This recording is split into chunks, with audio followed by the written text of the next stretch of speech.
হে hi everyone. তো সকাল সকাল আজকে আবার একটা নতুন ব্লগ নিয়ে এসেছি তোমাদের সাথে। তো আজকে আমি যাব বাপের বাড়ি, তো সেগুলোই তোমাদের সাথে শেয়ার করব। বাপের বাড়ি যে কী করি না করি সেটাই। তো আজকে আমি অনেক খুশি বাড়িতে যাচ্ছি।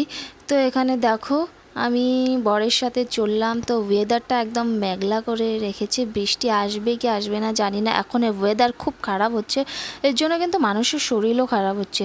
কারো জ্বর আসছে, পেটে ব্যথা, পেটে খারাপ, তো এগুলো চলছে। তো কথা বলতে বলতে কিন্তু আমি বাড়ি চলে এসেছি। আর তোমাদেরকে বলছিলাম না বৃষ্টি আসবে, এখানে কিন্তু বৃষ্টি এসেও গেছে। তো এখানে দেখো আমি ড্রেসটা চেঞ্জ করে মা দেখছি ওখানে সবজি কাটছে। তো সবজি কাটার পর ওখানে আমি মাকে জিজ্ঞাসা করছিলাম কি রান্না করছো। তো সকালে আমার মা ভাত দিয়ে দিয়েছে, বলছে যে এই ভাতটা খেয়ে নে, তারপর দুপুরে রান্না হবে। তো আমি সকালে এখানে দেখো ভাত খেয়ে নিলাম।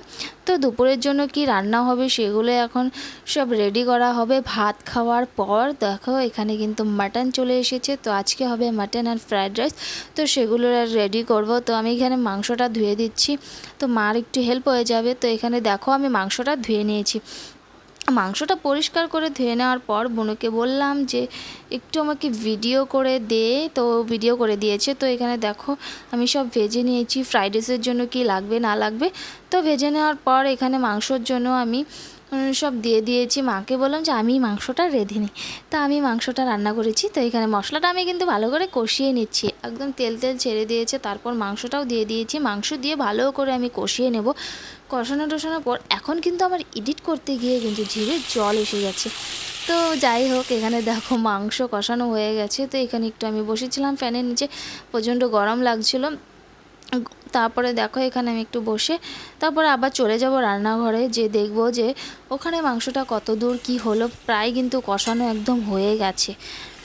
তারপর আমি ভালো করে রান্না করে নেব। আর আমার এই মাংস রান্নার রেসিপিটা কিন্তু আমি ইউটিউবে আবার আপলোড করব, তো তোমরা সেটা দেখে নিও আমি কিভাবে কি রান্না করেছি।